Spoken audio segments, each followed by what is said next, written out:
Next topic जो हमारे पास है that is multiplication theorem on probability.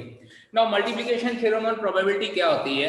Suppose we are having two events, a set of playing cards, a set of playing cards, 52 playing cards हैं हमारे पास, ठीक है। A set of playing cards है जिसमें हमारे पास 52 कार्ड्स होते हैं। हम लोग को ये कहा गया two cards are drawn, two cards are drawn successively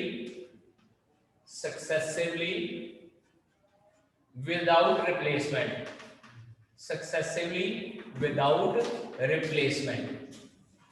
ठीक है। now the two cards are drawn successively without replacement. What is the probability that first card is a spade and second card is a diamond? ठीक है, first card spade होना चाहिए, second card diamond होना चाहिए। पिछले lecture में भी हम लोगों ने जब बात की थी तो मैंने ये कहा था कि हम लोग सिंगल इवेंट की बात करते हैं, लेकिन अगर डबल इवेंट की बात करते हैं तो डबल इवेंट में हम लोग ये कर देते हैं कि विद रिप्लेसमेंट। लेकिन जब विदाउट रिप्लेसमेंट की बात आती है then what we have to do. अब ध्यान दीजिए कि अगर हम लोगों ने 52 प्लेइंग कार्ड्स में से एक कार्ड स्पेड का निकाल लिया, ठीक है, तो व्हाट इज द प्रोबेबिलिटी, पहले फर्स्ट कार्ड की प्रोबेबिलिटी निकालते हैं। व्हाट इज द प्रोबेबिलिटी, इसको कैपिटल ई इवेंट कंसीडर कर लेते हैं, इसको कैपिटल एफ इवेंट कंसीडर कर लेते हैं। What is the probability of E, E की प्रोबेबिलिटी कितनी हो जाएगी बेटा, ई 13/52 दैट इज 1/4 हो जाएगी।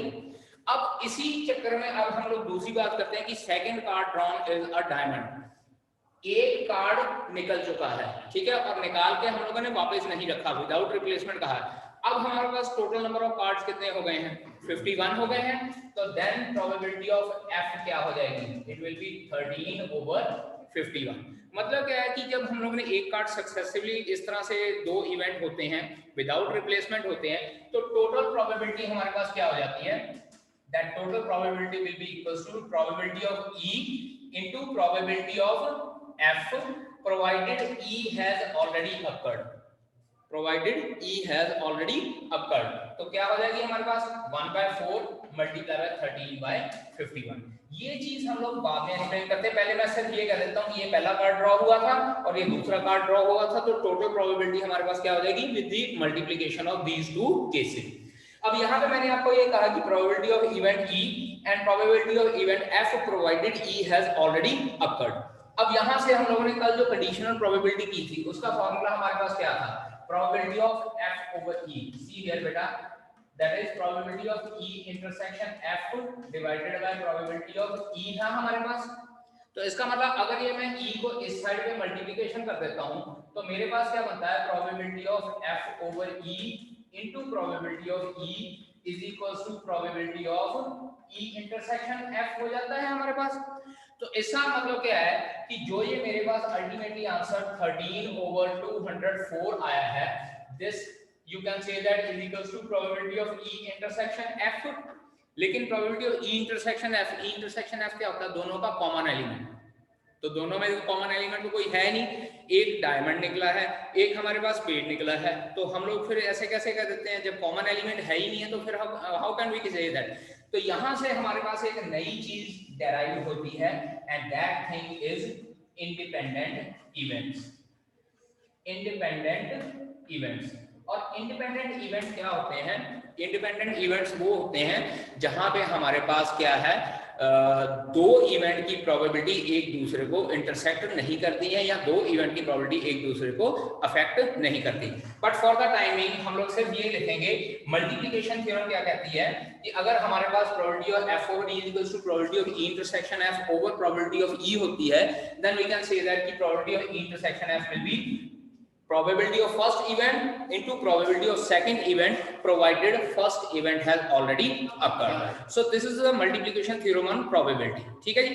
अब इसके बाद इसकी एक आध example let us consider, simple सी एग्जांपल्स होती हैं। मान लीजिए हमारे पास एक बॉक्स है जिसमें 6 ब्लैक बॉल्स हैं और 4 रेड बॉल्स हैं।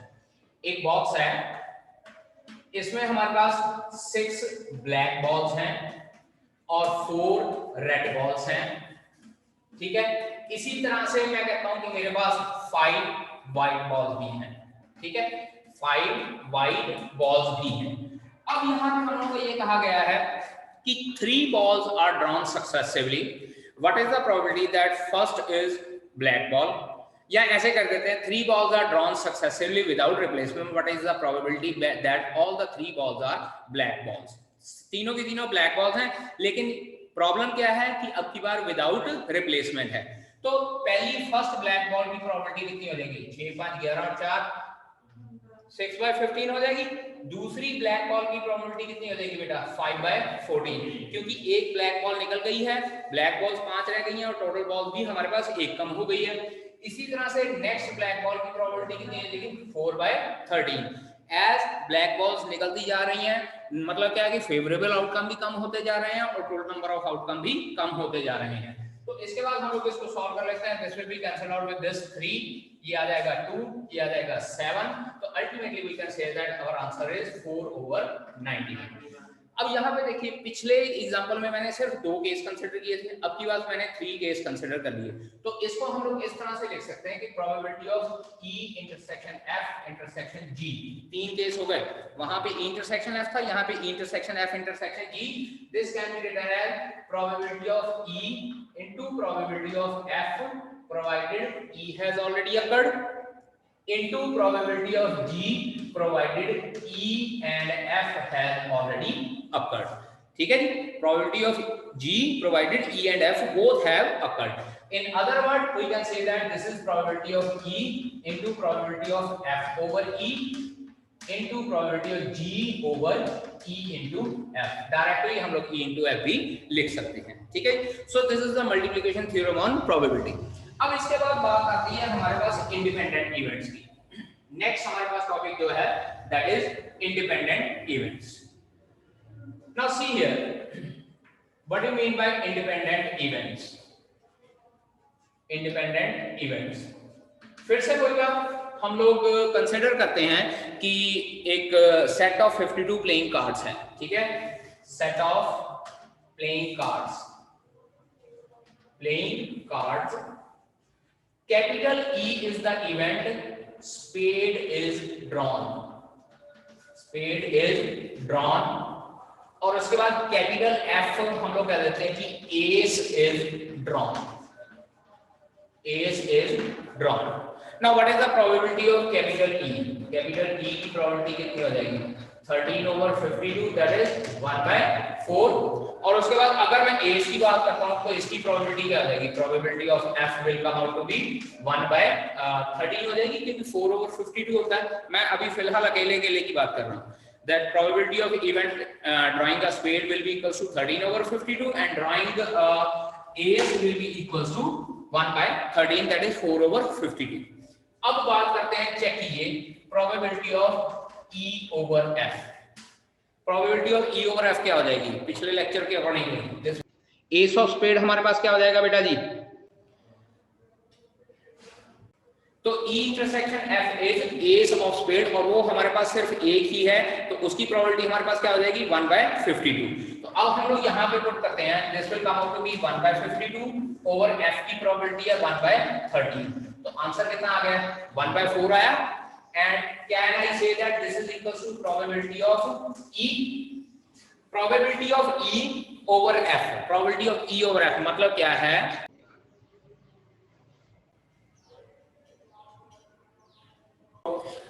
We were talking about कि ये जो 1/4 प्रोबेबिलिटी है वो E के बराबर आ गई है। अब E क्या था हमारे पास? स्पेड आना चाहिए, और E over F क्या है कि स्पेड आया प्रोवाइडेड एस भी आ चुका। इसका मतलब क्या है कि स्पेड के आने की प्रोबेबिलिटी को F के आने की प्रोबेबिलिटी ने अफेक्ट नहीं किया, उतना ही आंसर आ गया 1/4। अब इसी तरह से अगर मैं probability of F over E निकालना चाहता हूं, so again it will become probability of E intersection F divided by probability of E हो जाएगा, and this is 1/52 over 1/4। Ultimately answer comes out to be 1/13, that is probability of F के बराबर आ गया। It means to say that कि अगर मैंने spade निकालना प्रोवाइडेड एस, इसका मतलब क्या है कि अब अगर हम लोग एज की प्रोबेबिलिटी निकालते हैं, प्रोवाइडेड हमारे पास पेड आ चुका है, इवन देन उसकी प्रोबेबिलिटी को अफेक्ट नहीं पड़ा, तो it means occurrence of one event doesn't affect the occurrence of the second event. तो इसका मतलब क्या हो गया, ये दोनों इवेंट आपस में इंडिपेंडेंट इवेंट हैं, ठीक है जी। और इंडिपेंडेंट इवेंट की कंडीशन को जी हमारे पास क्या होती है, अब यहाँ पे देखिए probability of E over F is equals to क्या हो जाएगा, ई इंटरसेक्शन एफ को हम लोग प्रोबेबिलिटी ऑफ एफ के साथ इसके साथ मल्टीप्लाई कर सकते हैं, और in general we can say that कि probability of E intersection F will be equals to probability of E into probability of F. Probability of E into probability of F के बराबर होती है। चेक कीजिए जरा, यहाँ पे हमारे पास ई इंटरसेक्शन एफ की प्रोबेबिलिटी क्या आ रही है, 1/52 है ना, आ रही है ना। तो इसका मतलब यहाँ पे ई इंटरसेक्शन एफ वाज 1/52, ई की प्रोबेबिलिटी हमारे पास 1/4 थी और एफ की प्रोबेबिलिटी 1/13 थी।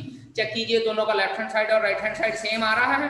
तो यहाँ से एक रिजल्ट डेराइव होता है कि two events are independent if and only if there probability की मल्टीप्लिकेशन जो है उनकी इंटरसेक्शन की प्रोबेबिलिटी के बराबर आ जाए।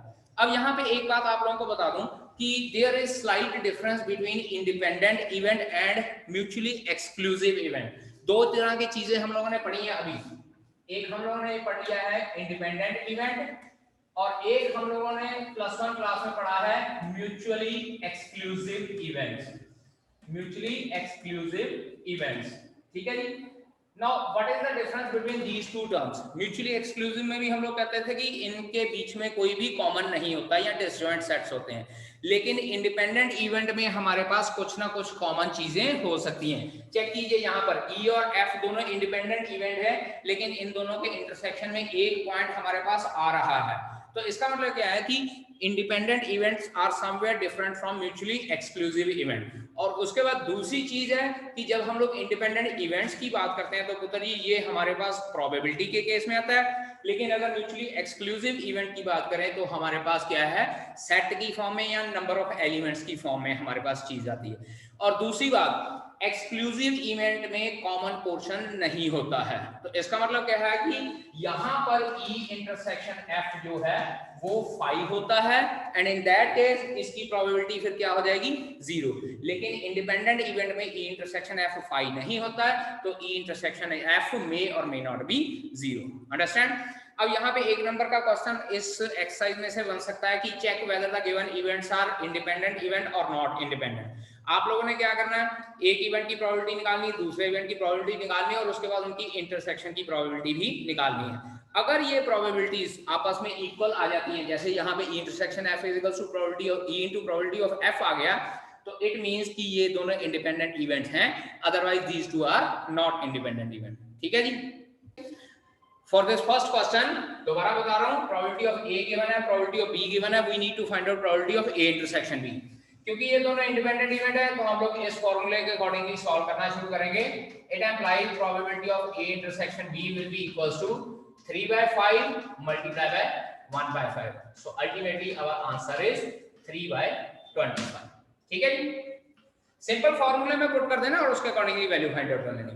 Now second question, 2 cards are drawn at random and without replacement। पता जी यहाँ अंडरलाइन कर लीजिए without replacement। ठीक है, without replacement from a pack of 52 playing cards, find the probability that both the cards are black। ठीक है जी। यहाँ पे हम लोगों को ये कहा गया कि बोथ कार्ड्स आर ब्लैक, उसकी प्रोबेबिलिटी फाइंड आउट करनी है हम लोगों ने। Let capital E is first card drawn. इस तरह से आप लोगों ने बेटा जी एक्सप्लेन भी करना है। First card drawn is black, F क्या हो जाएगा, second card drawn is black. ठीक है जी। तो अब यहाँ पे क्या है, since cards are drawn without replacement, it implies probability of E हमारे पास क्या हो जाएगी पुत्र जी, 26/52, that is 1/2। क्योंकि प्लेइंग कार्ड में हमारे पास ब्लैक कार्ड कितने होते हैं, 26। इसी तरह से अब क्योंकि एक ब्लैक कार्ड निकल गया तो अब total number of black cards कितने हो गए, 25, और टोटल कार्ड्स कितने रह गए, 51। Therefore अब यहां पे लिखेंगे probability of f provided e has already occurred. इस तरह से f over e that is 25/51. Therefore total probability हमारे पास एग्रीगेट टोटल प्रोबेबिलिटी क्या हो जाएगी, that is 1/2 multiply by 25/51, that is our answer is 25/102. Multiplication theorem apply करनी है और उसके अकॉर्डिंगली आप लोगों ने सॉल्व करना है, ठीक है जी।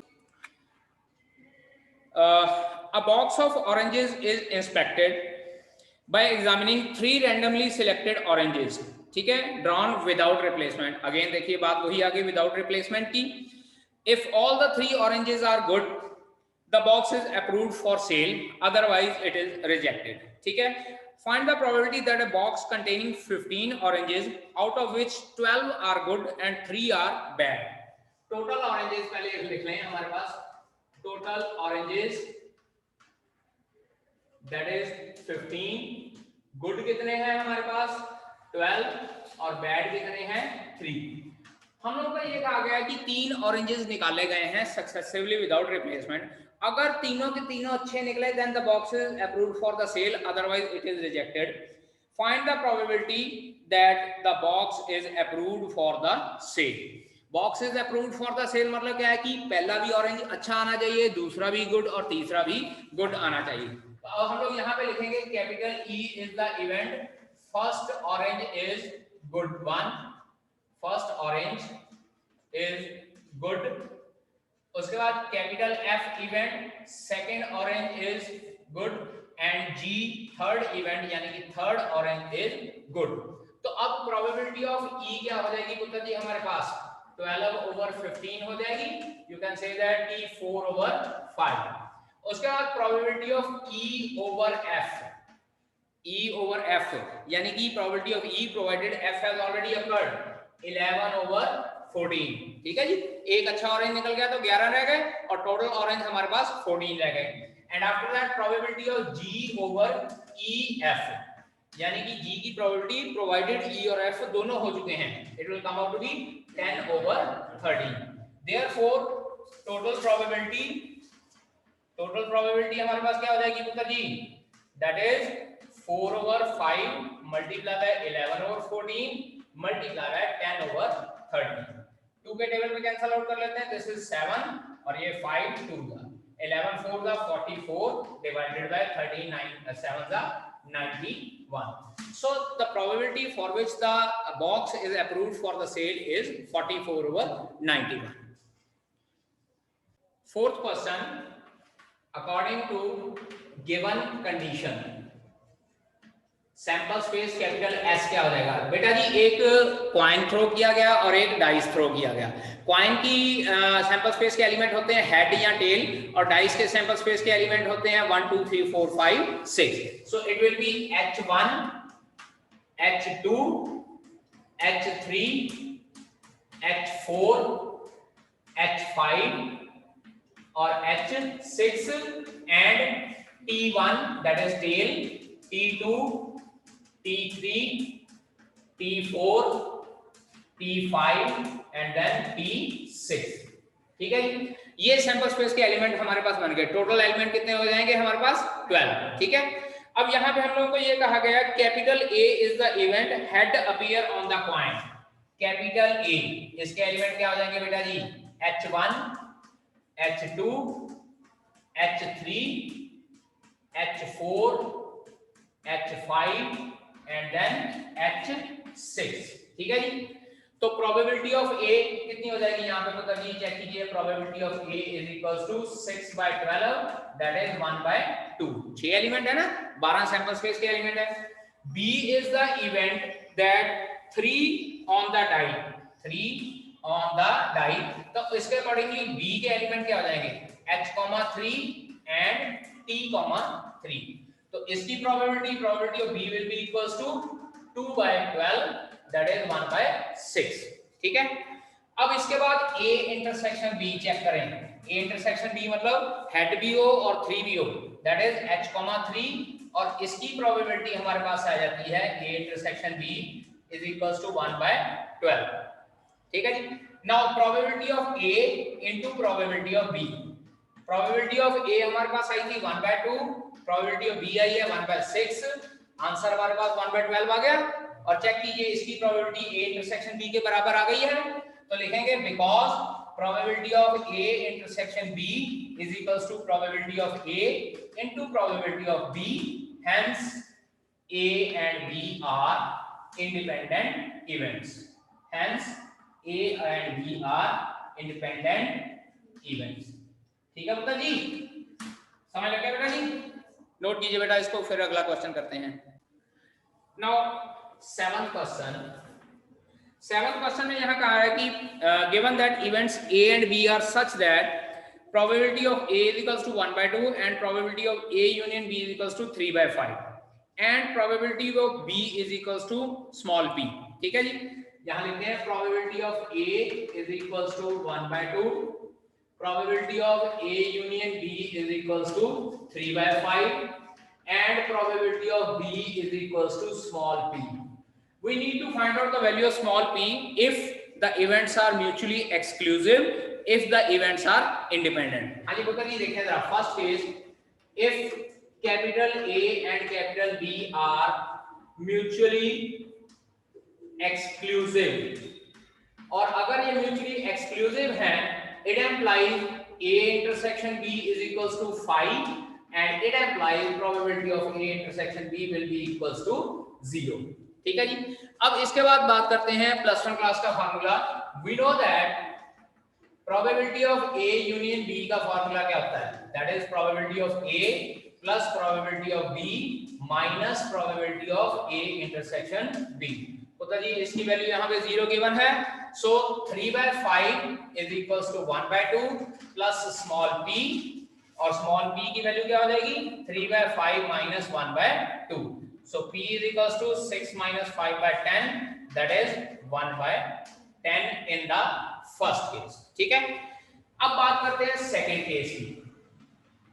सेकंड केस में A and B are independent events, और अगर इंडिपेंडेंट इवेंट है तो फॉर्मूला क्या होगा? Probability of A intersection B will be equals to probability of A into probability of B। It applies probability of A intersection B is equals to probability of A into probability of B। अब हम लोग फिर से उसी फॉर्मूले पे वापस जाते हैं again. A probability of A intersection A union B is equals to probability of A plus probability of B minus probability of A intersection B। अब की बार बेटा जी ये A intersection B की जगह पे ये पॉइंट पुट कर देना है। So probability of A union B is equals to probability of A plus probability of B minus probability of A into probability of B। So that will be equals to 3/5 1/2 plus P minus 1/2 P। Check कीजिए बेटा जी, 1/2 was the probability of A and P was the probability of B, तो ये आ जाएगा 3/5 minus 1/2 is equals to 1/2 P, क्योंकि P में से 1/2 P minus किया तो ये हमारे पास आता है इसको हम लोगों ने सॉल्व किया था तो 1/10 आया था और ये 1/2 P। सो P की वैल्यू हमारे पास क्या आ जाती है? P is equals to 1/5। तो इस बार हमारे पास P की वैल्यू कितनी आती है? 1/5। ठीक है जी। नाइन्थ क्वेश्चन में हम लोगों को ये कहा गया कि probability of A is equals to 1/4, probability of B is equals to हमारे पास आ जाता है 1/2 and probability of A intersection B is equals to 1/8। Find the probability of not A and not B। अब देखिए जरा probability of not A and not B, तो जी ध्यान दिया, not A and not B, और प्लस वन क्लास में de Morgan law के accordingly this will come out to be probability of A union B whole complement and that will be equals to 1 minus probability of A union B, that is 1 minus probability of A plus probability of B minus probability of A intersection B। सारी values given है, put कर देते हैं। 1 minus 1/4 plus 1/2 minus 1/8, that is 1 minus 8 LCM आ जाएगा, 2 plus 4 minus 1, that is 1 minus 5/8 and our answer comes out to be 3/8। ठीक ठीक है okay. अब सेम क्वेश्चन इसके जैसा है हमारे पास 10th question, you can do yourself.